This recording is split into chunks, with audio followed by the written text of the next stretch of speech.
Education purpose is to replace empty mind with an open one. Hello friends, this is Pooja Sharma and welcome back to my YouTube channel Paradise of English.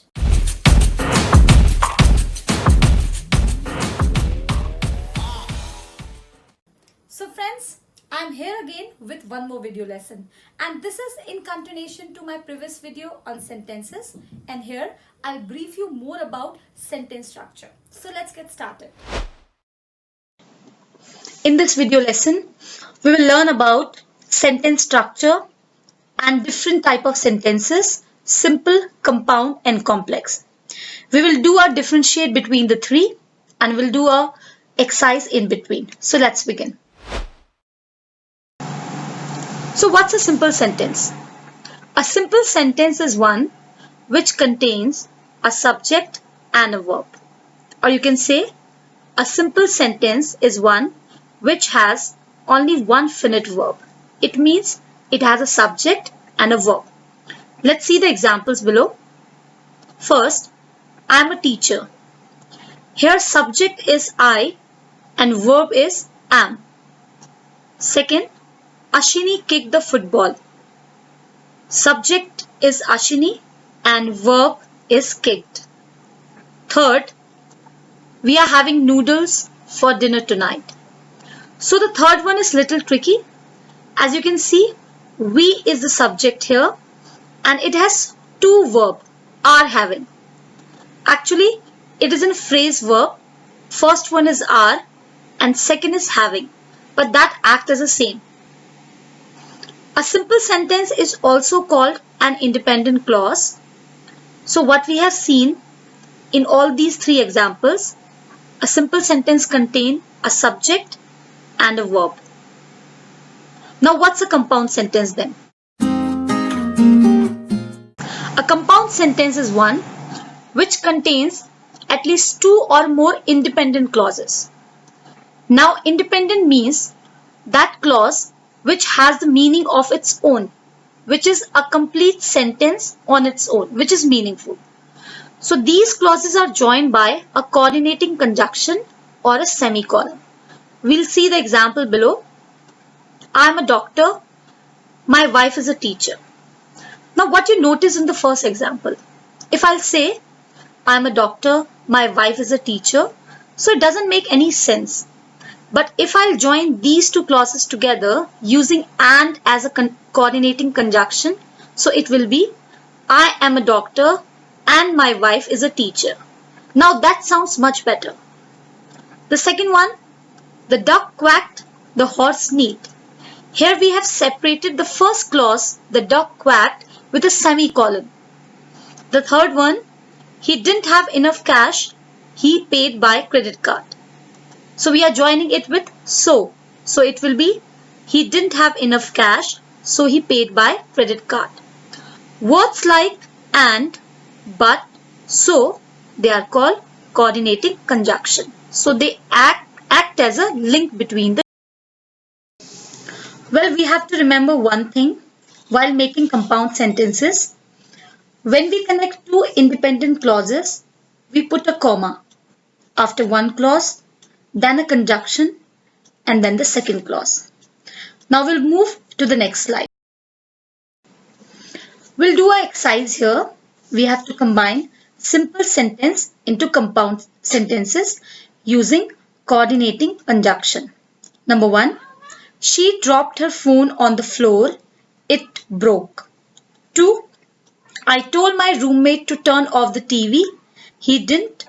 I got up and left. Third, I'm not very hungry. I will just have a cup of tea. Fourth, you should study harder. You will fail the exam. Fifth, he tried hard. He didn't succeed. Now in the first example, we have two different clauses. So we'll join it. She dropped her phone on the floor and it broke. Second, this one is little tricky because we have three clauses here. First is I told my roommate to turn off the TV. Second is he didn't. And third is I got up and left. So it will be like this. I told my roommate to turn off the TV.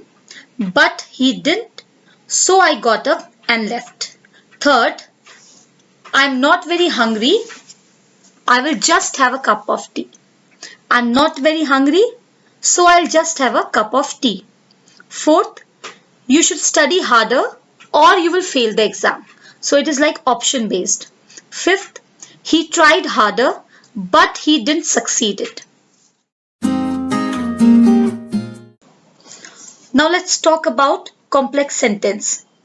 A complex sentence is one which contains one main clause and one or more subordinate clauses.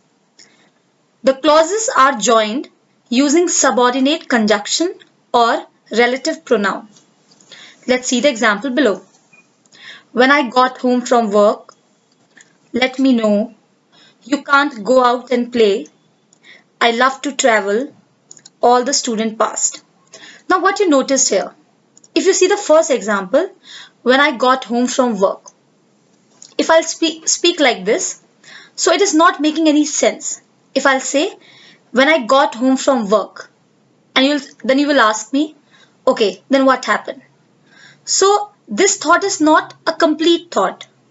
So we have to join this with a subordinate conjunction or a relative pronoun. And how we'll do it? When I got home from work, I watched TV for an hour. Now this makes a complete sense because the first clause is somewhere it is a dependent one. So it is independent on the second one. Second example, let me know, that is an independent clause. If you need any help. So if is a subordinating conjunction here, which is joining an independent clause to a dependent clause.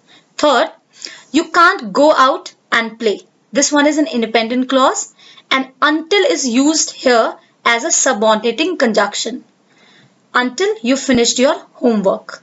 Fourth, I love to travel because I get to meet a lot of people. Fifth, even though the exam was quite difficult, that is an independent one, all the students pass, that is independent. Now what we need to know about the complex sentences.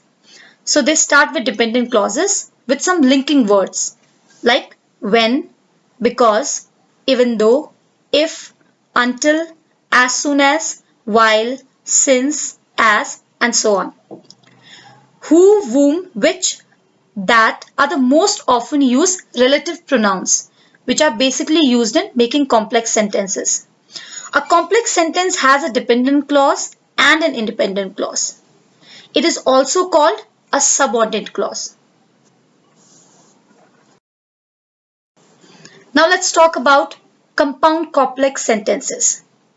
A compound complex sentence has more than one independent clause, that is a compound sentence, and one or more dependent clause, that is a complex sentence. And if together it mixed up, that make a sense of compound complex sentence. For example, if it rains tomorrow, bring your umbrella or you might catch a cold.